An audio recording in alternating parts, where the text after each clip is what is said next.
سنیے خدا کی قسم، معصوم کا فکر، معصوم کے جملے. معصوم فرماتے ہیں دعا قبول ہو تب بھی مانگو، نہ قبول ہو تب بھی مانگو. مولا کیوں؟ آبادی کبھی کبھی دعا مانگنے والوں کا لب و لہجہ اور انداز اللہ کو اتنا اچھا لگتا ہے کہ وہ فرشتوں سے کہتا ہے ابھی سے کچھ دیر اور میری بارگاہ میں ہی رہ دو، ابھی اس کے دامن کو نہ بھرنا. فرمایا آپ نے یہ بات فرما رہے ہیں کہ خدا کو ہماری دعاؤں کا لہجہ پسند آتا ہے، طریقہ پسند آتا ہے. اچھا آپ نے تو دیکھا ہوگا، اس بات کو سمجھنا بہت آسان ہے. جب ہم راستوں میں چلتے ہیں گاڑیوں پر، ٹرینوں کے اوپر، تو کبھی کبھی کچھ وہ بانسری بجانے والے اور بے سورے گانا گانے والے جو ٹرینوں پہ چلتے ہیں، کائے کے لیے چلتے ہیں؟ وہ گانا گاتے ہیں تاکہ لوگ اسے کچھ پیسے دے دیں. تو کبھی کبھی آپ نے دیکھا ہوگا کچھ منچلے ہوتے ہیں، ان گانے والوں کو اپنے قریب بلاتے ہیں اور اسے کہتے ہیں کہ بیٹا ذرا آپ کچھ اور گاؤ. اور وہ جب گا لیتا ہے تو پھر وہاں جتنے بیٹھے ہوتے ہیں بڑے آرام سے اپنی جیب سے پیسے نکالتے ہیں اور اس کے حوالے کر دیتے ہیں. ہم نے کہا یہ اتنی دیر سے گاتا ہوا چلا ہے پورے ڈبے میں، تب تو آپ کی جیب سے پیسے نہ نکلے. لیکن اتنی دیر جو آپ نے اپنے پاس بٹھایا اس کے بعد پیسے کہنے لگے. اصل میں اس کا مانگنا ہمیں اتنا اچھا لگ رہا تھا کہ نہ دینے والوں نے بھی اس کے مانگنے کے طور طریقے کو پسند کر کے اس کے حوالے کر دیا. آپ سمجھے؟ تو کبھی کبھی خدا کو بھی مانگنے والوں کا لہجہ اتنا اچھا لگتا ہے. ہم مانگنے پر خدا اتنا نہ دے گا جتنا بغیر مانگے ہوئے. نہیں، بغیر مانگے تو خدا اتنا دے رہا ہے، اس سے مانگا جائے تو کتنا دے گا؟ وہ کتنا دے گا؟ یہ تو ہماری اور آپ کی کیفیت ہے. مگر خدا کہہ رہا ہے ان سے مانگو. ادعونی استجب لکم. اب ظاہر ہے کہ اس وقت اس موضوع کو بہت زیادہ نہیں پھیلایا جا سکتا، مجھے بات کو سمجھنا ہے. بس دعا کے حوالے سے اتنی گفتگو کافی ہے اور آپ تک باتیں پہنچ چکی ہے. دعا مانگنے کا سلیقہ چاہیے، دعا مانگنے کا قرینہ چاہیے، دعا مانگنے کے آداب ہیں، دعا مانگنے کے اصول ہیں. ہر وقت بیٹھ کے آپ دعا مانگتے رہیں، ممکن ہے کہ دعا کی قبولیت کا وقت نہ ہو اور آپ دعا مانگ رہے ہیں، دعائیں نہیں قبول ہو رہی ہیں تو آپ پریشان ہو رہے ہیں، دعا قبول نہیں ہو رہی ہے. مانگتے رہیے دعا مانگتے رہیے. اب میں کسی روایت کا اور کسی واقعے کا سہارا نہیں لینا چاہتا، بس ایک بات سن لیجیے، ان دعاؤں کی اہمیت اور عظمت کیا ہے. فلسفہ موت و حیات میں ملتا ہے. ایک شخص دنیا سے رخصت ہوا، جب رخصت ہوا اور محشر میں اس کا حساب و کتاب ہوا، حساب و کتاب کے بعد جب اس کو جزا کا حقدار قرار دیا گیا تو اس نے پلٹ کے کہا پروردگار ہم نے اتنے تو عمل نہیں کیے تھے جتنی تو جزا دے رہا ہے. سنیں آپ، اس کریم پروردگار کی رحمتوں کا کوئی اندازہ نہیں لگا سکتا. معبود اپنے عمل کا ہمیں تو احساس ہوگا نا. معبود ہم نے اتنے عمل نہیں کیے تھے جتنی تو ہمیں جزا دے رہا ہے. تو آواز غیبی آئے گی سن، تو نے جتنے عمل کیے تھے اس کی جزا ہم پہلے دے چکے ہیں. اب یہ جو ایکسٹرا دیا جا رہا ہے یہ سب اس لیے دیا جا رہا ہے کہ وہ دعائیں جو تم نے دنیا میں اپنی زندگی میں مانگا تھا اور ہم نے اسے وہاں قبول نہیں کیا تھا، وہ سب ہم اپنے پاس ذخیرہ کرتے چلے گئے. یاد اگر دعائیں قبول نہ ہو رہی ہو تو گھبرائیے گا نہیں، رائے گا نہیں جاتی. دعائیں ضائع نہیں ہوتی ہیں، دعائیں پروردگار کے خزانے میں اکٹھا ہوتی رہتی ہے. اور اگر ہمیں دنیا میں ملا انعام نہ ملا تو وہاں ضرور ملے گا. دنیا میں اجر نہ ملا تو وہاں ضرور ملے گا. عزیزان گرامی، امام دعا سید سجاد جس کا امام ہو وہ دعاؤں سے گھبرا جائے، وہ دعاؤں سے کنارہ کشی کرے، وہ دعائیں نہ مانگے؟ نہیں ہو سکتا، نہیں ہو سکتا. اس لیے کہ یہ تو خود کہہ رہا ہے یا من دل علی ذاتہ بذاتہ، اے پروردگار ہم نے تجھے تجھی سے پہچانا، تیرے اتنے کرم ہم نے دیکھے کہ ہم کو یقین اور عرفان ہوا اور معرفت ہوئی کہ واقعی تجھ سا کوئی دوسرا نہیں ہو سکتا. میری ذات بڑی عظیم اور میری ذات بڑی قریب ہے۔ اب میں دعا کے فکروں کے حوالے سے اگر گفتگو کروں تو بات لمبی ہو جائے گی اور پورا نہیں ہو جائے گی۔ میں بات کو نہیں پھیلانا چاہتا، میرا خیال ہے کہ میں نے موضوع کا حق ادا کر دیا اور دعا کے حوالے سے بہت ساری پیغامات آپ تک پہنچ چکے۔ بس اپنی بات کو سمجھنا چاہتا ہوں اور مال مجلس کی طرف آنا چاہتا ہوں۔ عزیزان گرامی، دعاؤں میں بڑی طاقت ہے، دعاؤں میں بڑا دم ہے۔ لوگ پریشان رہتے ہیں دعاؤں کے لیے، بالخصوص اس زمانے میں ہر شخص پریشان ہے۔ گھبرائیے نہیں، دعائیں کیجیے، دعائیں مانگیے، یقیناً دعائیں قبول ہوتی ہیں۔ پروردگار تو کہہ رہا ہے ہم سے مانگو، ہم تمہاری دعاؤں کو مستجاب کریں گے، تو وہ کرے گا۔ تھوڑی تاخیر ہو سکتی ہے، اس میں بھی مصلحت ہے پروردگار ہے، مگر مایوسی نہیں ہے۔ ہم مایوس نہیں ہیں اس کی بارگاہ سے، اور ہماری حاجتوں کو سنے گا اور ہمارے دامن مراد کو پور کرے گا۔ اگر دعاؤں میں طاقت نہ ہوتی تو جس وقت ام لیلا کا کڑیل جوان علی اکبر مقتل کی طرف گیا تھا اور امام علی مقام کے چہرے کا رنگ متغیر ہوا تھا، اور ایک مرتبہ جناب ام لیلا نے پلٹ کے پوچھا تھا آقا آپ کے چہرے کا رنگ کیوں بدل رہا ہے؟ تو مولا نے کیا کہا تھا؟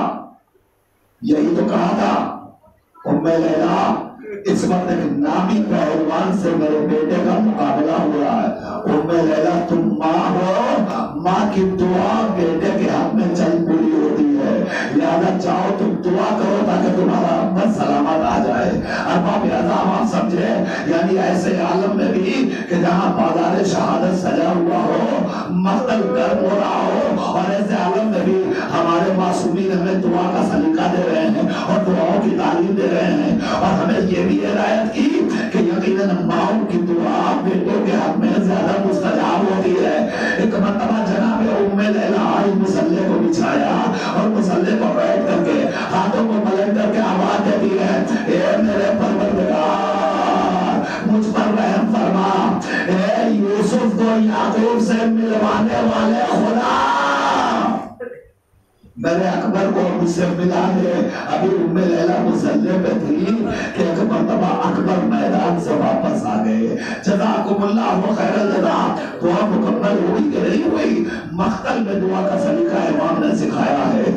بس ارباب اعظام، اسی طریقے سے ہم مجلس کو تھوڑا سا اور آگے بڑھا کر کے مکمل کر دینا چاہتے ہیں۔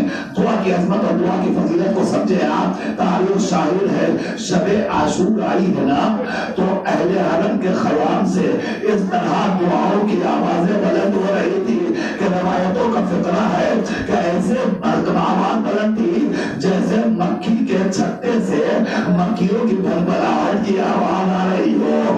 ہر طرف سے یا اللہ، اے پروردگار، یا رحمان، یا رحیم، یا کریم، ہر طرف سے دعائیں بلند تھی، ہر طرف سے دعاؤں کی آوازیں بلند ہو رہی تھی۔ جزاکم اللہ خیر الجزا۔ ارباب اعظام، لیجیے شب عاشور گزر گئی اور آپ مسائل مسلسل سماعت کر رہے ہیں، مجھے چند فقرے عرض کرنا ہے۔ جیسے دعاؤں کے حوالے سے آپ نے اب تک سن لیا، ایک فقرہ اور سن لیجیے۔ روایتوں میں ملتا ہے کہ میرا مولا جو ساری کائنات کا مشکل کشا ہے، جس نے زندگی میں کبھی کوئی حاجت نہیں طلب کی، جس نے کبھی کوئی تمنا نہیں کی، جس نے کبھی کوئی مراد نہیں مانگی، جس نے کبھی خدا کی بارگاہ میں یہ نہیں کہا کہ پروردگار مجھے عطا کر دے، مجھے دے دے، جس سے ساری کائنات میں مانگا اس نے کچھ نہیں مانگا، وہی علی زندگی میں بس ایک بار دعا کرتا ہے، اور علی نے کیا دعا کی؟ اے پروردگار مجھے ایک بیٹا دے دے جو کربلا میں میرے غریب حسین کے کام آئے۔ جزاک اللہ، جزاک اللہ، جزاک اللہ۔ ارباب اعظام، آوازیں میری بلند ہو گئی، آپ رونے کے لیے آمادہ ہو گئے۔ میرے چھوٹے چھوٹے بچے بھی رو رہے ہیں، میرے نوجوان بھی رو رہے ہیں۔ خدا ان بچوں کو بھی سلامت رکھے، ان کی ماں کو بھی سلامت رکھے۔ ذرا سا اور میرے ساتھ آ جاؤ۔ اب آپ سمجھے، اچھا علی نے دعاؤں میں جس عباس کو مانگا ہو، اس عباس کی کیفیت کیا ہوگی؟ عباس کو پتا ہے نا کہ ہمیں حسین کے لیے ذخیرہ دیا گیا ہے، ہمیں حسین کے لیے مانگا گیا ہے، اور